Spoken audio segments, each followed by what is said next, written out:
So I'm aiming this video at people not as full-time content creators, but like myself, people who have a normal job.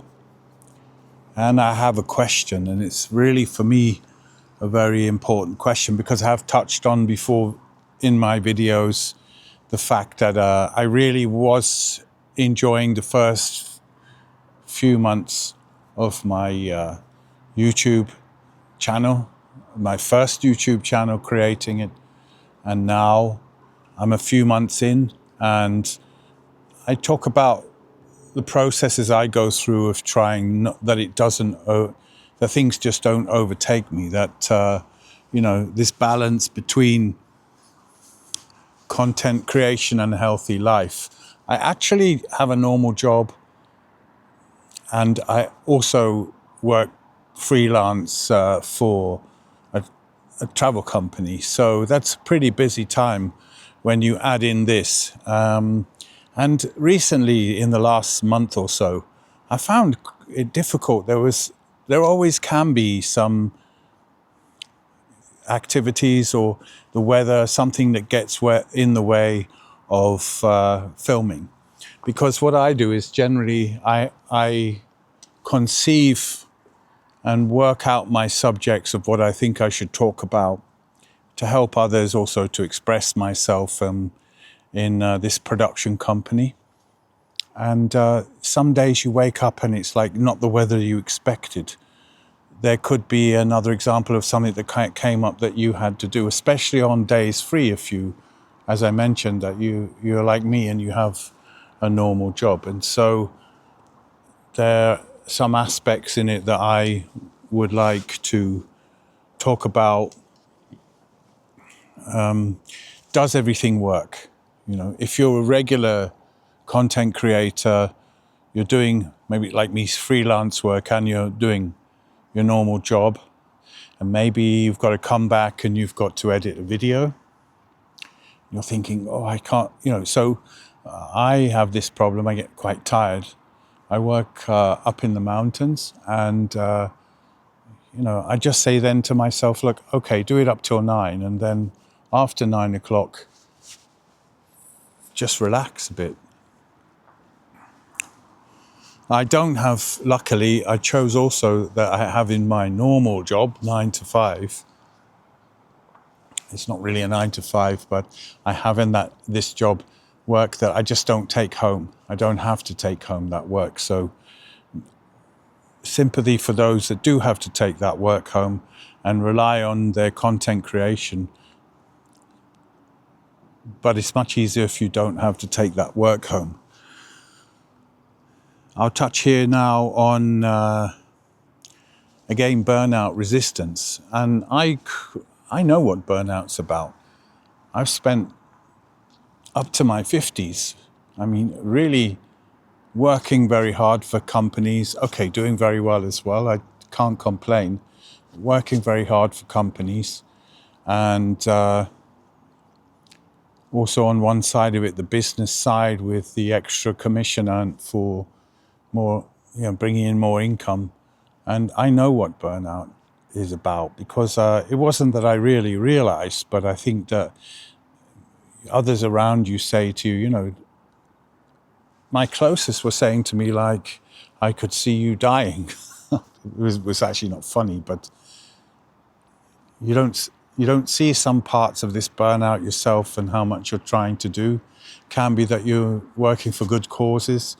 I have a new project that's being conceived at the moment, and this is a good cause, but you can't afford in any case not to, in some circumstances, to put yourself first.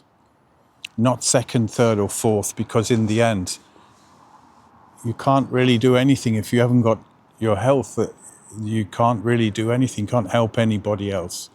So I learned in that time, from other people who told me, you're on. They could see it. My doctor could see it. Many people could see it. So I've probably touched on it about 3 times in my whole life. And it's definitely true that you can handle burnout earlier when you're younger. Definitely true, that is. So content creation versus a healthy life. Yeah, I really do believe it does work. I think that, as I've touched on before in some of my videos, that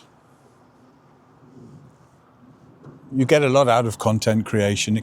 As many people have said on here, it can change your life. So I think it's a wonderful thing.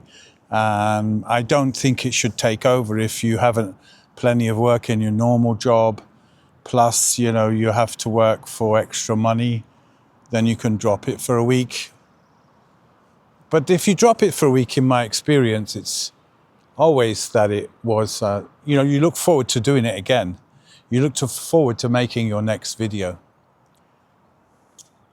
And you can choose, it's everything involved in it. You can choose the location. I haven't done, although I was traveling, I haven't yet taken my cameras with me. I've always, like when I travel, cut off a little bit. Maybe, as I said here, you do a bit of editing and have a bit of an overview of your channel whilst you're away. One of the biggest problems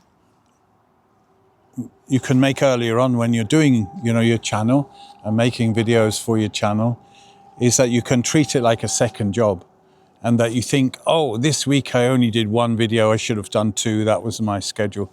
I know there are a lot of people who are on YouTube and they're trying to teach you this stuff. Nobody can really teach you, because I've posted 7 days ago, and I just feel, and I look at the, you know, analytics, and I just feel, yeah, it's time for another video that boosts my channel. And I've got those subjects for the video anyway. I know the titles. I've been humming around certain things. Can be a new release coming out, or certain things that I've learned along the way that I felt like I have to help with.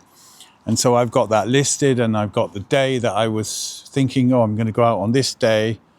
And but the thing is, if something comes up, it's not your fault. I mean, you just, it's not a big deal that you can't actually do that video and get it out there. These things that you can take off the pressure is to travel, but you don't need to waste the time when you're traveling just for the sake of it. As I said, I would sit in the hotel. I can put up my iPad Pro as an extended screen to my laptop, and I can start editing the footage that I've taken over the last few days. I do think it's important when you're doing your footage to get out what you've been doing, because it gives it a sense of like the current situation, things on your mind that you're doing. So I wanted to I'll come up with that video very soon in the future, and I'll put it out about, you know, this is called mobile setup, to be able to edit. And you can also sit on a hotel balcony. You can even do it camping if you have enough battery or power, and edit your videos when you're traveling. Gives you another perspective on everything, and you can come back and take some more footage of the next video that you're having your plan to make. So the travel part of it is the burnout resistance.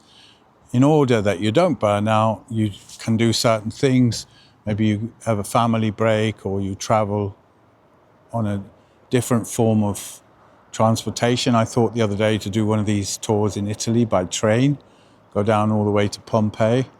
Not necessarily to do footage down there. I don't want to clash this in my mind. I want to take in what I regard as like Pompeii or Herculaneum, where it's very interesting, because I have a big interest in archaeology. So that is a way out for sometimes when you feel that you're doing too much, your job, your freelance work, and as a creator.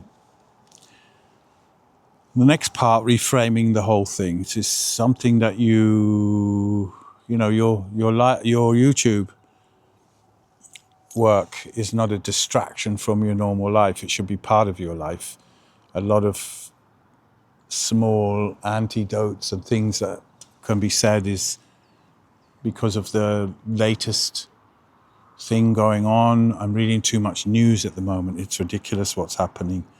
And the more I read, the more it drives me mad. And when you say a change is good as a rest, just travel and just change the way you're doing things, or you're stuck in something in your mind. Maybe also that you have a bit of pressure from your normal job, which fair enough pays your rent. So you have to know what you have to do, and you're juggling your job and your creative dream. But sometimes you realize you can be a little bit easier on yourself. So these are the things that I've been thinking about recently. I hope it connected with you. You can ask me any questions in the comments. I'll be sure to be answering them.